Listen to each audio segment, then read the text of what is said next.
Assalamualaikum warahmatullahi wabarakatuh. Selamat pagi.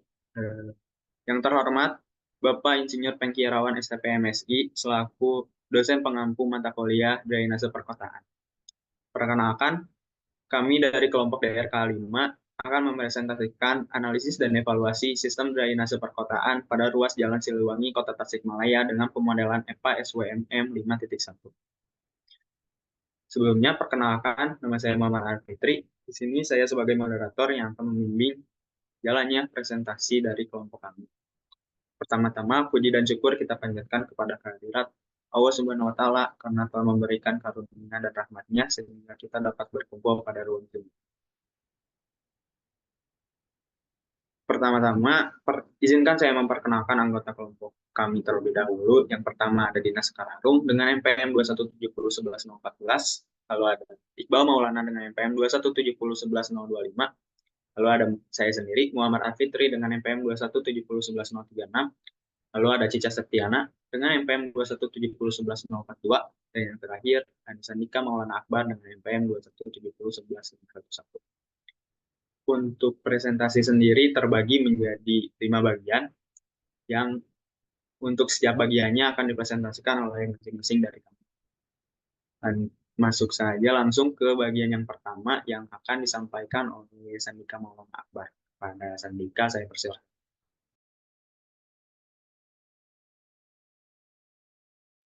Baik, terima kasih kepada moderator atas waktunya untuk saya menjelaskan bagian yang pertama. Langsung saja, ada yang pertama ada saluran drainase. Drainase merupakan bangunan air yang berfungsi untuk mengurangi atau membuang kelebihan air dari suatu kawasan atau lahan sehingga lahan dapat digunakan dengan optimal. Adapun drainase perkotaan merupakan bidang ilmu yang mengkhususkan pengkajian drainase pada kawasan perkotaan, di mana kawasan perkotaan merupakan kawasan yang kompleks secara fisik, sosial, budaya, dan ekonomi. Bisa dilanjut.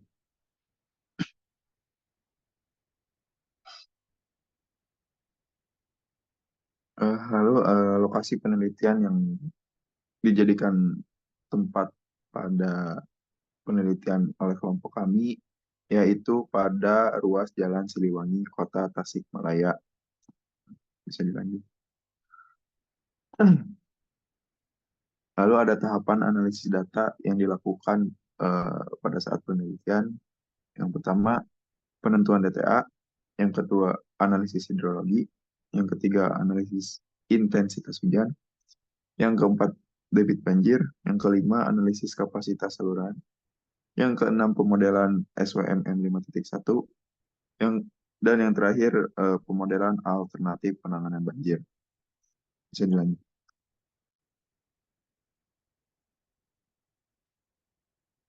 Lalu dalam penentuan DTA dapat ditentukan dengan melihat peta topografi dan arah aliran runoff atau disebut juga dengan stream flow. Data yang dibutuhkan untuk melakukan analisis DTA merupakan data input digital elevation model yang bisa didapatkan dari National Digital Elevation Model atau DEMNAS. DTA dapat disesuaikan dengan melihat kondisi fisik di lapangan dan kondisi saluran drainase yang ada.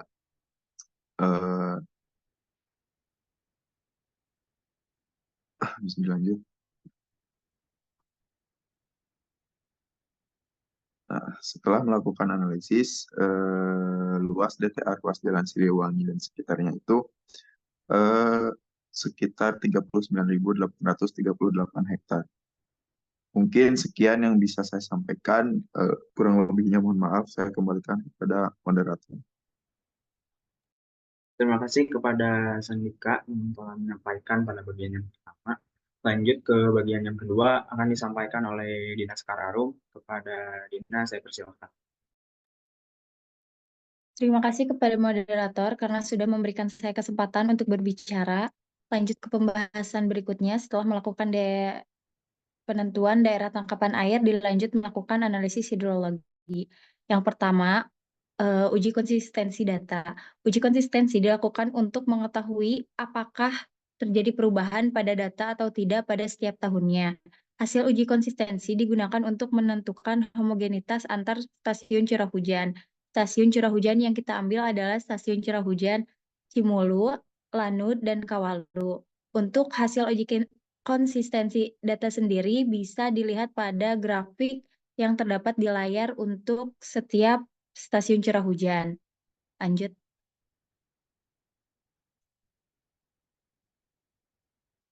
Kemudian menentukan curah hujan kawasan atau curah hujan wilayah. Curah hujan dalam suatu wilayah ditentukan dari tinggi curah hujan rata-rata pada area tertentu dari angka-angka curah hujan di beberapa titik pos pencatatan hujan. Perhitungan hujan kawasan dimaksudkan untuk mengetahui curah hujan rata-rata yang terjadi pada daerah tangkapan air dengan menggunakan metode Polygon Thiessen dari stasiun curah hujan Cimulu, Lanut, dan Kawalu.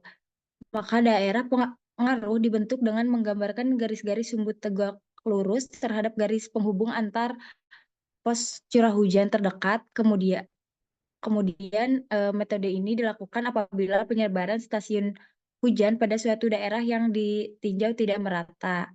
Maka setelah menggunakan metode Polygon Thiessen, luas pengaruh total adalah 1,64 km dengan luas masing-masing bisa dilihat pada gambar yang terdapat pada layar. Kemudian setelah itu memperhitungkan luas curah hujan maksimum rata-rata untuk 10 tahun terakhir. Hasil dari curah hujan rata-rata dari 3 stasiun bisa dilihat pada grafik yang terdapat pada layar. Lanjut.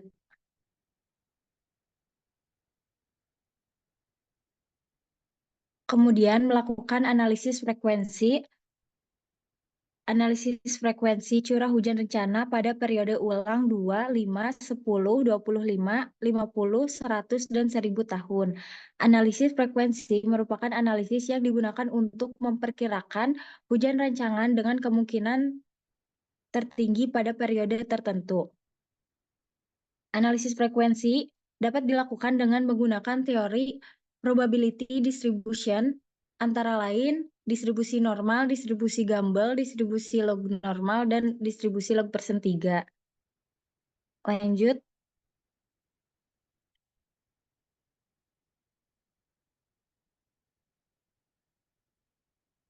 Maka setelah melakukan perhitungan menggunakan 4 metode tersebut, hasil uji distribusi yang memenuhi adalah distribusi log persen 3.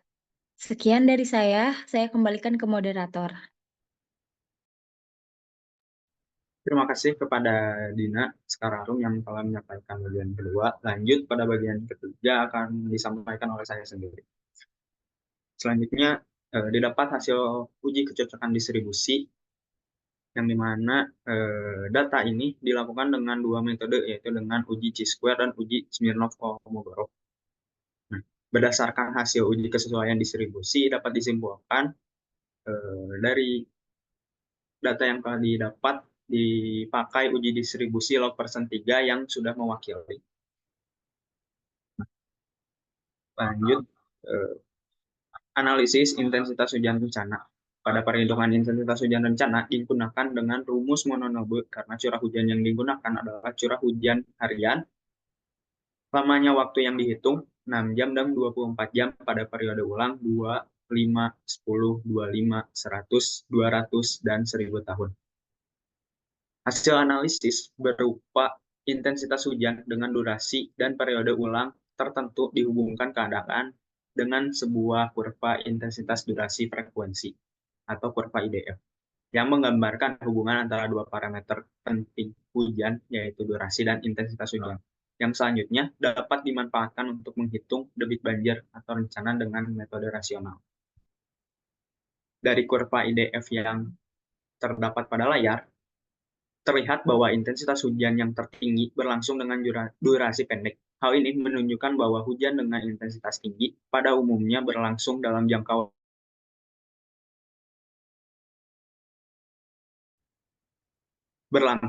waktu lama. Data intensitas hujan 6 jam selanjutnya akan diinput sebagai data time series pada aplikasi EPA SWMM 5.1.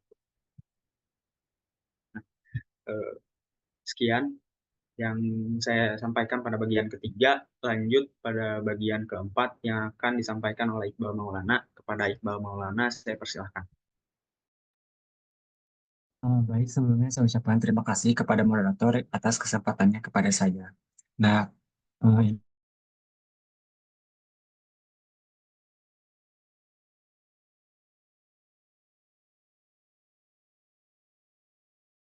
Nah, berdasarkan hasil analisis, adapun saluran yang mengalami banjir terdapat pada saluran S10, S27, S29, S33, S35, S38, dan S51. Nah, setelah diketahui beberapa saluran yang over capacity, kita melakukan redesign pada saluran yang banjir tersebut. Nah, untuk redesign sendiri, kita melakukan metode trial and error, perubahan dimensi pada saluran tersebut dengan parameter-parameter yang sudah kita tentukan. Nah, sehingga hasil dari perencanaan ulang tersebut didapatkan saluran yang memenuhi kapasitas penampang saluran tersebut dengan syarat QS lebih dari QR. Boleh dilanjut?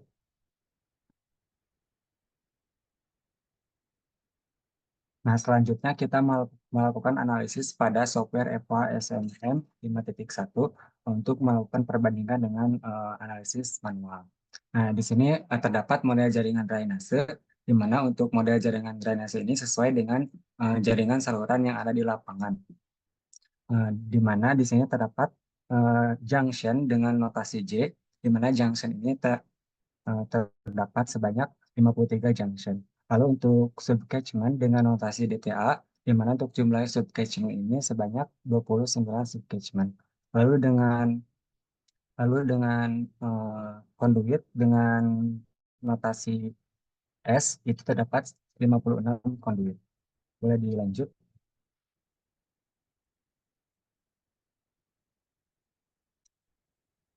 Nah, setelah memodelkan saluran tadi, kita menginput parameter-parameter yang akan dimasukkan ke model-model yang tadi. Seperti pada subcatchment, itu parameter yang diinput merupakan parameter seperti luas area, persentase kemiringan, dan parameter-parameter lain.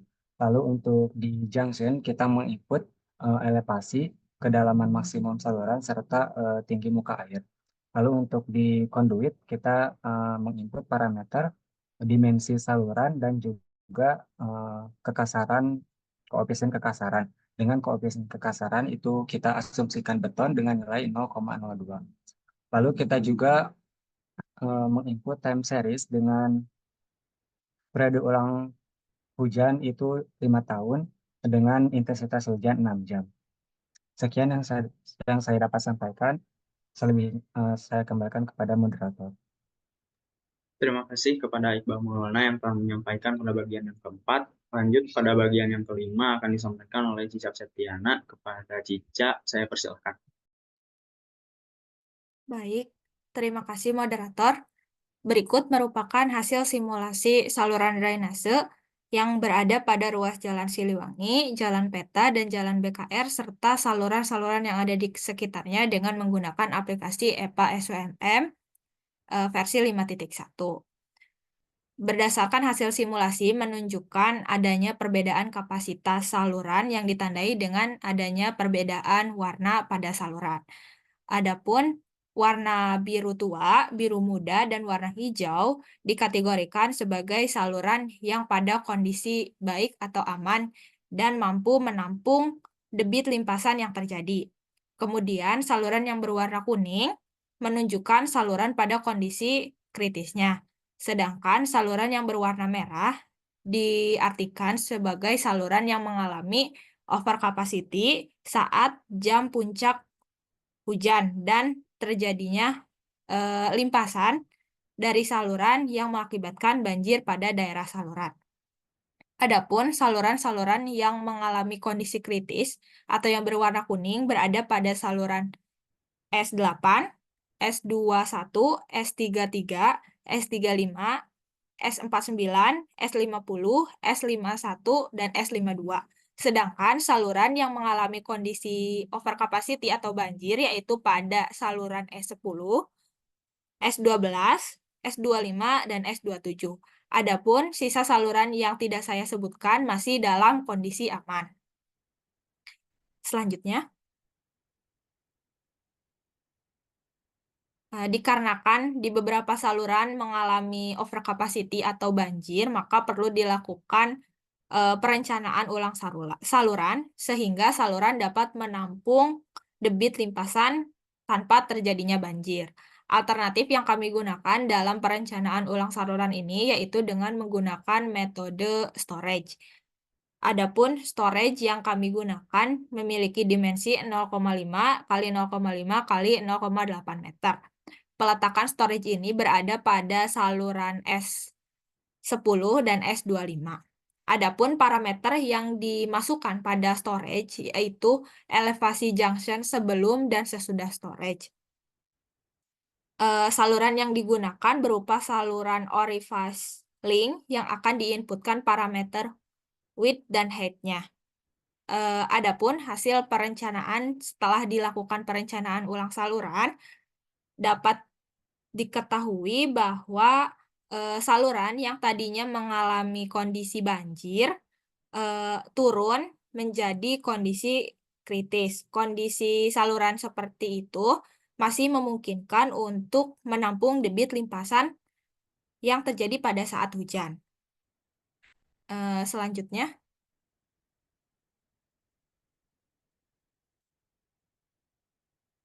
kegiatan pemeliharaan saluran yang perlu dilakukan antara lembaga yang bertanggung jawab dengan partisipasi masyarakat yang ada di lingkungannya dapat berupa kegiatan rutin pembersihan saluran dari sampah dan material sedimen. Selanjutnya, perlu dilakukan pengedukasian kepada masyarakat yang berada di lingkungan sekitar saluran untuk lebih peduli akan saluran yang ada di sekitarnya sehingga dapat meminimalisasi terjadinya banjir pada saluran.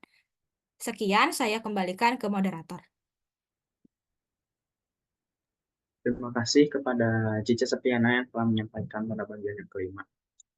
Lalu, berdasarkan hasil analisis dan evaluasi sistem drainase perkotaan pada ruas Jalan Siliwangi, Kota Tasikmalaya dengan pemodelan FASWMM 5.1 yang telah kelompok DRK 5 rancang, dapat disimpulkan beberapa poin sebagai berikut. Yang pertama, analisis dan evaluasi saluran drainase ini dilakukan pada beberapa saluran yang berada di ruas Jalan Siliwangi, Jalan BKR, dan Jalan Peta. Kondisi saluran existing di lapangan memiliki dimensi yang berbeda-beda, tersumbat oleh material sampah, tanaman, dan sedimentasi menjadi hal umum ditemukan pada saluran di lokasi. 2. Lokasi penelitian ini memiliki luas daerah tangkapan air sebesar 39,838 hektar. 3. Analisis hidrologi menggunakan data dari 3 pos curah hujan yang berpengaruh pada DTA, yaitu PCH Cimulu, PCH Lanut, dan PCH Kawalu. Data curah hujan yang digunakan yaitu dari rentang tahun 2010 hingga 2019. Dengan uji konsistensi data disimpulkan bahwa data yang digunakan termasuk data yang konsisten, tidak banyak perubahan pada data yang signifikan. 4. Berdasarkan hasil uji distribusi bahwa metode distribusi log persen 3 memenuhi syarat dalam uji distribusi. Dilanjutkan dengan uji kecocokan distribusi dengan metode Cik-Kuadrat dan Smirnov-Kolmogorov. Disimpulkan bahwa uji distribusi log persen 3 sudah mewakili. 5. Intensitas hujan terbesar berdasarkan hasil analisis hidrologi terjadi pada jam pertama, kemudian menurun pada jam selanjutnya. Nilai intensitas hujan terbesar untuk berbagai periode ulang, di antaranya PUH 2 tahun dengan 63,8 mm per jam, PUH 5 tahun dengan 71,6 mm per jam, PUH 10 tahun dengan 75 mm per jam, PUH 25 tahun dengan 78 mm per jam, PUH 50 tahun dengan 80 mm per jam, PUH 100 tahun dengan 82 mm per jam, PUH 200 tahun dengan 83 mm per jam, PUH 1000 dan PUH 1000 tahun dengan 85 mm per jam. 6. Berdasarkan hasil analisis, terdapat beberapa saluran yang tidak dapat menampung debit banjir rencana, di antaranya saluran S10, S27, S29, S33, S35, S38, dan S51. Sedangkan berdasarkan hasil pemodelan dengan aplikasi EPA SWMM 5.1, saluran yang tidak dapat menampung debit banjir rencana terdapat pada saluran S7, S10, S21, S25, S27, S33, S35, S49, S50, S51, dan S52. 7. Alternatif yang digunakan untuk menangani banjir adalah dengan melakukan perencanaan ulang saluran yang mengalami overflow. Metode yang digunakan untuk perancangan ulang saluran berupa pembuatan storage di saluran S10 dan S25.